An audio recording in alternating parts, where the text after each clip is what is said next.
Pak Anies bikin partai nggak gampang.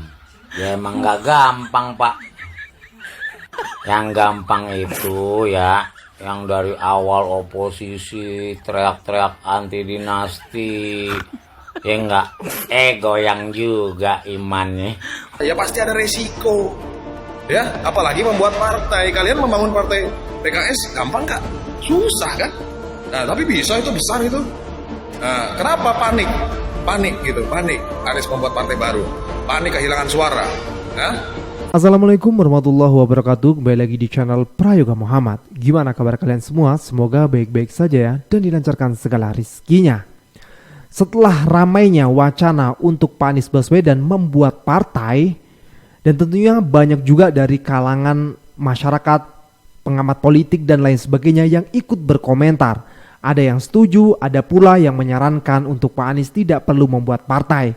Karena membuat partai itu sangat sulit sekali. Bahkan banyak juga ya orang-orang besar dulu yang membuat partai malah mati gitu ya.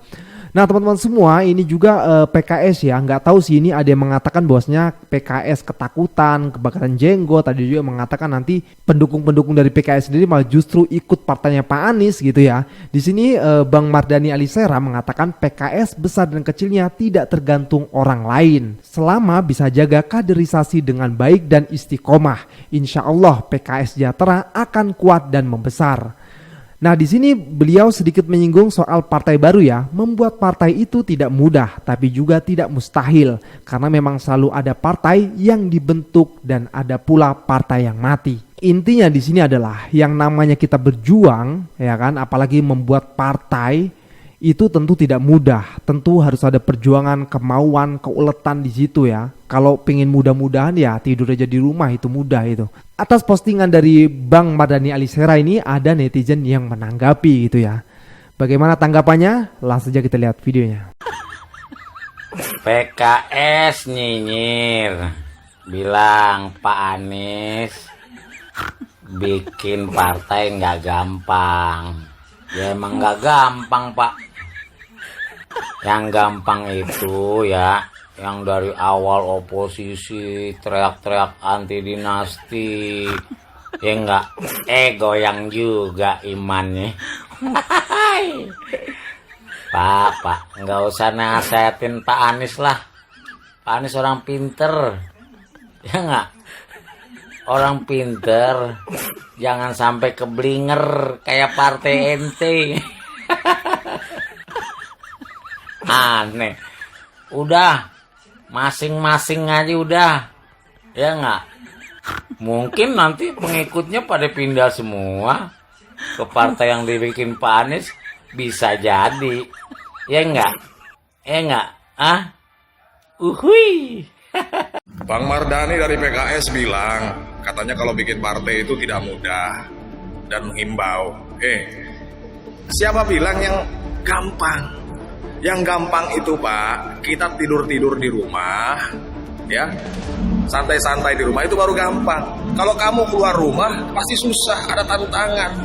Beli rokok ke warung aja guys ya, kita harus jalan kaki, melewati jalan raya, ya pasti ada resiko. Ya, apalagi membuat partai. Kalian membangun partai PKS gampang nggak? Susah kan? Nah, tapi bisa, itu besar itu. Nah, kenapa panik? Panik gitu, panik. Anies membuat partai baru. Panik kehilangan suara. Nah, ini bukan soal Anies, ya. Karena di masyarakat, perspektif masyarakat melihat partaimu itu udah 10 tahun di luar. Jadi DNA-nya itu adalah perlawanan terhadap penguasa, ya. DNA partai kalian itu adalah menginginkan adalah keadilan dan kesejahteraan. Lah, kalau ada orang diperlakukan tidak adil, terus kamu nggak bela, ini kan bertentangan dengan moto partaimu. Pantas kamu ketar-ketir, kan begitu, ya kan? Makanya masyarakat ini bukan soal Anies bos, ya. Anies adalah salah satunya yang memegang tongkat estafet perlawanan terhadap penguasa hari ini. Siapa antitesa perlawanan terhadap perlawanan terhadap penguasa hari ini? The one and only Anies Baswedan, tidak ada yang lain. Ya, seperti itu. Tokoh ya, misalnya. Gitu, ada PDI, tapi Anies lebih menonjol kalau menurut saya. Jadi sudahlah PKS. Selesai, kau selesai udah gitu lah. Bilang aja kau panik, Pak Anies. Jangan buat partai Pak Anies. Kami panik, bilang aja begitu. Ya kita tahu juga ya partai PKS seperti Bang Iqbal yang mengatakan ketika itu beliau masih mengusung Pak Anies Baswedan, tapi nyatanya sekarang keblinger juga gitu ya. Karena ini kesehatan mental politisi kita tuh aneh gitu loh. Oke. Pernah sudah menuduh orang curang, sekarang bergabung dengan pelaku kecurangan. Oke. Kan dulu dia nuduh curang nih. Logikanya nggak masuk lah ya. Nggak masuk. Dulu nuduh sinting, sekarang bergabung membela-belain mati-matian. Ya kan? Dulu bilang terlibat pelanggaran HAM, sekarang Oke. itu kan nggak logis gitu loh. Kalau saya jadi mereka nih satu hari ya misalnya terjadi goncangan ataupun ternyata mendukung, saya minta maaf dulu, sorry ya, yang dulu itu nggak benar. Ini sekarang orang bisa nuduh bilang ngasih award pembohong, sekarang dia mati-matian belain, tapi nggak minta maaf, nggak meralat yang dulu itu. Ini yang menjadi menurut saya masalah kesehatan mental politisi kita perlu dicek juga ini. Panitia Nasional Persiapan Pendirian Partai Perubahan itu sudah ditetapkan tanggal 6 Mei 2024. Itu melalui sebuah rapat nasional yang terdiri dari orang-orang yang menginisiasi WhatsApp grup Partai Perubahan di provinsi-provinsi itu. Oke. Mereka berkumpul dalam sebuah rapat online ditambah dengan para tim perumus 27 April dan kemudian menyepakati 3 hal. Satu, lanjutkan proses pendirian Partai Perubahan ini dengan mengharapkan Pak Anies sebagai ketua umum partainya. Satu. Jadi ini keputusan nih Bang. Dan akan mencalonkan Pak Anies sebagai calon presiden. Pada pemilu yang kapan kita akan lihat situasinya. Gitu. Yang kedua, partai ini karena lahir dari bawah, didirikan oleh banyak pihak yang pro perubahan, maka partai ini bersifat terbuka. Anggotanya, pendirinya, pemimpinnya dan sebagainya. Dan undang-undang partai politik memang mewajibkan itu. Ya, artinya ini bukan partai dalam konteks mewakili satu kelompok atau satu agama, kira-kira gitu Bang. Dan yang ketiga itu panitia nasional didirikan. Ya intinya partai ini adalah dimulai dari antusiasme para pendukung Pak Anies Baswedan yang ingin terus berjuang gitu loh. Nah ketika kita banyak tuh orang yang ingin berjuang di arena perubahan, tapi kalau tidak punya wadah kan agak sulit tuh. Maka dari itulah kita semua menginginkan Pak Anies membuat partai. Kalau bicara soal sulit atau enggaknya bakal ada masa atau enggak itu ya nomor sekian lah. Yang penting intinya kita semua ingin bergerak, dilakukanlah sebuah kajian ya kan. Nanti step by stepnya bagaimana, peraturannya bagaimana, sistemnya kayak mana, itulah untuk orang-orang yang sudah mengerti di atas sana.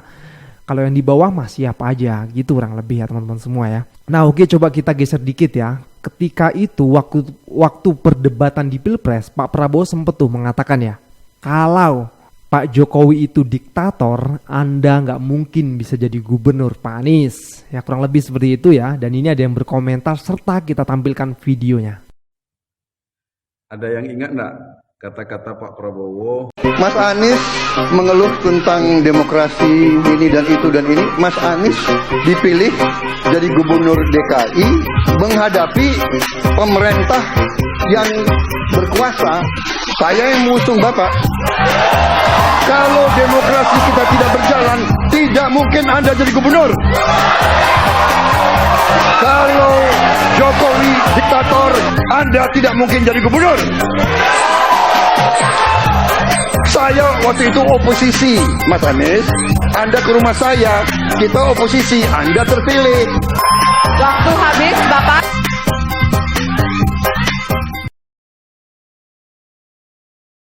Nah, betul kan?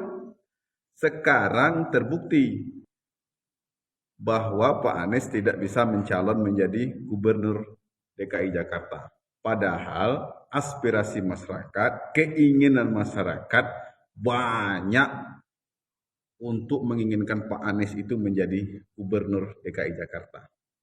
Bahkan DPW partai-partai sudah mengusulkan nama Pak Anies. Yang punya kursi ada 4 partai, belum partai-partai yang tidak mendapatkan kursi. Partai Buruh, Hanura dan lain-lainnya. Iya kan? Iya kan? Jadi benar nggak pemerintahan ini diktator? Pemerintahan Pak Jokowi atau pemerintahan yang ke depan? Kita nggak tahu ya. Atau kolaborasi keduanya. Dan kita tidak tahu. Semoga rakyat Indonesia semakin cerdas menilai semuanya. Ya, dan sekarang benar-benar terbukti ya apa yang dikatakan oleh Pak Prabowo Subianto. Yang dimana kita semua tahu bahwasanya aspirasi dari rakyat Jakarta itu menginginkan Pak Anies untuk maju di Pilgub DKI. Bahkan sampai kemarin tuh ya, ketika Bung Ridwan Kamil datang kemana itu ya, ke makamnya siapa gitu di Jakarta, bahkan diteriaki loh, Anies, Anies, Anies. Kan ini sungguh sangat memalukan lah ya. Begitupun banyak partai yang menginginkan mengusung Pak Anies gitu, walaupun akhirnya ya dalam tanda kutip terjegal ya. Jadi tentu ini sesuai dengan apa yang dikatakan oleh Pak Prabowo dan ini menjadi kenyataan. Tabirnya terbuka ya teman-teman. Nah, seperti contoh nih video satu ini nih. Untuk kali ini ya, pemilihan Gubernur DKI Jakarta saat ini saya sangat kecewa dengan pemilihan Bu Mega, yaitu Pramono Anung. Aduh, sudah nggak terkenal. Saya aja yang sering lihat media nggak pernah aku tahu yang mana sih yang Pramono Anung itu. Gak tahu ya buat kalian-kalian ini. Kalau aku pribadi jujur gak pernah gitu kenal aku yang namanya Pramono Anung ini. Aku lihat Google dulu baru aku, oh iya ini orangnya. Padahal aduh gimana ya? Gimana kita itu mengalahkan dinasti ini? Kalau pilihannya juga yang melempem, aduh. Ibu ini pun kemarin tuh seneng kalau misalnya PDI bisa mengusung Pak Anies Baswedan, tapi nyatanya enggak juga kan. Halo guys, soal Ridwan Kamil di Jakarta. Beberapa waktu lalu kita baca ya salah satu program dia gitu, yaitu memperbaiki polusi kota Jakarta kalau dia terpilih nanti. Nah tapi kalau kita lihat datanya, kota Bandung, kota yang pernah dipimpinnya baik sebagai wali kota dan gubernur Jawa Barat, selama sekian tahun ini justru adalah kota yang paling tinggi tingkat polusinya. Nah terus apa yang dia lakukan terhadap kota Bandung? Dan sekarang ada program yang menurut saya mind blowing banget sih ya, berkenaan dengan kemacetan kota Jakarta. Jadi dia akan mengadakan penyediaan mobil curhat gitu bagi warga Jakarta yang kesal, marah karena macet gitu. Jadi isinya ustadz dan psikolog gitu. Saya bingung aja nih gimana nanti cara operasinya gitu. Operasional dari mobil ini bagaimana cara bekerjanya ini? Apakah mobil curhat ini ada di tengah kemacetan juga gitu? Terus nyamperin warga satu-satu yang stres, yang marah-marah gitu, diceramahin gitu atau dinasihatin gitu. Yang ada kok sebetulnya kita malah jadi tambah marah ya. Udah kesel macet, diceramahin lagi, dinasehatin lagi. Nggak ngerti sih ini gimana maksudnya gitu ya. Tadi jangan-jangan yang ada malah mobil curhat ini ada di tengah kemacetan, yang ada malah psikolog dan ustadznya stres juga karena macet. Ya harusnya sudah pasti kita semua paham lah bahwa yang harus dilakukan adalah menyelesaikan atau memperbaiki transum ya, transportasi umum yang ada gitu. Ya Jaklingko, LRT, MRT, Transjakarta ditingkatkan kualitasnya, ditambah trayeknya, ditambah armadanya, mengurangi penggunaan mobil di Jakarta. Ini kan hal-hal standarnya pastinya sudah tahu lah. Ya please lah, jangan menganggap orang Jakarta segitu bodohnya. Salam. Ya maka dari itu rakyat Jakarta menginginkan Pak Anies yang jelas-jelas udah bisa mengangkat Jakarta gitu menjadi lebih baik gitu ya. Kita lanjut lagi guys. Salam logika. Ini ada ide yang sangat brilian dari seorang Ridwan Kamil, calon gubernur daerah khusus Jakarta. Dia bilang, kalau orang Kelapa Gading, cari kerjanya ya di Kelapa Gading, nongkrongnya pun di Kelapa Gading. Begitupun orang PIK atau Pantai Indah Kapuk, nyari kerjanya di PIK dan nongkrongnya pun di PIK. Tentu saja ide ini menurut gua sangat brilian. Apalagi yang punya ide Ridwan Kamil itu bukan orang sembarangan. Dia orang Bandung yang sedang nyari kerjaan di Jakarta. Ngomong-ngomong PIK atau Pantai Indah Kapuk, gua denger ada orang yang sangat penting, gak tahu nomor berapa, 1, 2, 3, lupa lah. Katanya ketahuan sedang nge-fly di PIK. Lalu gua juga denger ARB akan mendukung Ridwan Kamil di Jakarta dan dengan imbalan posisi menteri. Gua denger loh, bukan info ngasal tuh. Ya kalau ARB mau dukung RK jelas nanti banyak banget yang bakal meninggalkan. Tentunya tidak ya. Tetaplah di jalur perubahan. Oke teman-teman, lanjut lagi. Gara-gara omongannya Pak Prabowo yang ini, sedih kalau misalnya punya tradisi caci maki gitu ya. Gue tuh jadi ingat ada satu akun Kaskus, itu postingan tahun 2019.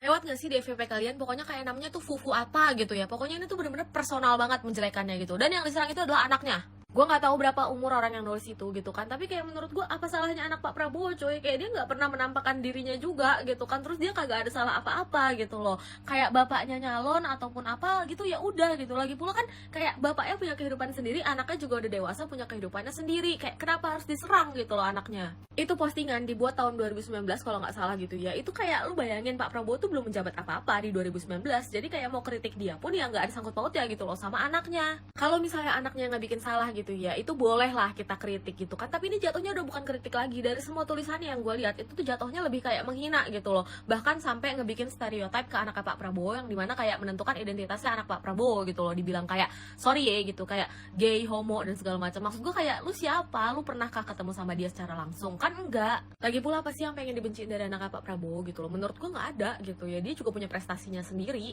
GWS sih buat akun Fufufu kalau nggak salah gitu ya. Pokoknya yang di Kaskus deh, kalian cari aja gitu. Kayak gila anak Pak Prabowo gak salah coy. Ya udah gitu aja dari gue. Peace, love, and gaul. Ya Fufu Fafa itu mungkin mendapatkan duit juga ya dari yang ngasih, karena dia kan Fufu Fafa itu kan buzzer gitu yang katanya dihack akunnya ya. Tapi terbukti loh buzzer itu dibayar gitu. Nih buktinya nih. Lu bayangin 20-40 juta buat satu influencer. Lu kaliin ratusan orang di luar sana yang ditawarin jadi buzzer. Gue tanya itu duit dari mana? Kalau bukan duit rakyat, daripada lu pakai buat kepentingan buzzer nutupin busuk lu itu, mending lu pakai buat kepentingan rakyat. Ya, sumpah gue takut banget. Gue takut banget masih pagi udah ditawarin jadi buzzer anjir. Gila banget. Tolong jagain gue ya. Mending lu liatin gue deh di tembok Blok M, ya? Guys, gue minta maaf, tapi gue menyerah. Karena ternyata jadi konten kreator yang vokal ngekritik pemerintah, dan sekarang lagi under attack buzzer-buzzer yang segitu banyaknya di TikTok dan udah mulai di Instagram, yang dugaannya budgetnya unlimited dari sana. It's not easy. Jadi itu salah satu beban jadi konten kreator. Emang itu resiko yang gue ambil, daripada ada yang tersakiti lagi atau malah ngebuka narasi yang aneh-aneh. Jadi ya gue minta maaf. I think this is it. Jadi udahlah, cukup.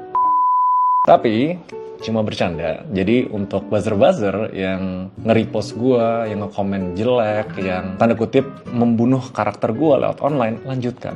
Please, lanjutkan. Karena yang gue realize ya, ternyata analytics semua social media gue itu naik follower dan visitsnya. Jadi nge-push algo orang-orang yang bertanya, ini Raymond sampah, orang apa. Orang kan jadi ke akun gue. Terus mereka jadi tahu kebenarannya. Jadi lanjutkan buzzer-buzzer. Yang gue pelajarin, bad PR is good PR. Apalagi kalau misalnya ada kebenaran di balik apa yang kamu sedang omongkan. Salah satu yang paling favorit yang gue prediksi ada di komen ini, anak abah, gue nggak dibayar juga, Indonesia baik-baik aja. Raymond rekeningnya cair, jangan-jangan Raymond yang buzzer. Pasti ada antara 4 itu dan lain-lain yang menurut gue kreatif-kreatif. Jadi gue himbau semua buzzer, tolong lanjutkan kalau bisa budgetnya digedein biar makin banyak orang tahu tentang isu ini. And please jangan cuma di TikTok, di Twitter, di Instagram, di YouTube juga. Sekarang komennya masih bagus-bagus. Tolong banyakin komen yang jelek-jelek. Tapi ya disclaimer, nggak semua orang itu buzzer, nggak semua buzzer itu buruk. Karena kalau misalnya tugasnya meramaikan dan ada program pemerintah yang bagus, buzzerkanlah. Kalau ada yang bagus, bikin itu rame. Cuma balik lagi soal etika dan moral. Kalau misalnya tujuannya untuk karakter assassination, yang kalau di sisi gua, tolong lanjutkan. Very nice. Coba kalian bantu pantau di komen di post ini. Salam buat buzzer-buzzer. Mantap, apresiasi bukan Kak Raymond. Oke teman-teman semua ya, gua rasa cukup ya. Mudah-mudahan semuanya bakal lancar gitu ya, apa yang diinginkan kita semua untuk membangun negeri ini menjadi lebih baik lagi. Oke, sekian dari gua, Prayoga Muhammad. Wassalamualaikum warahmatullahi wabarakatuh.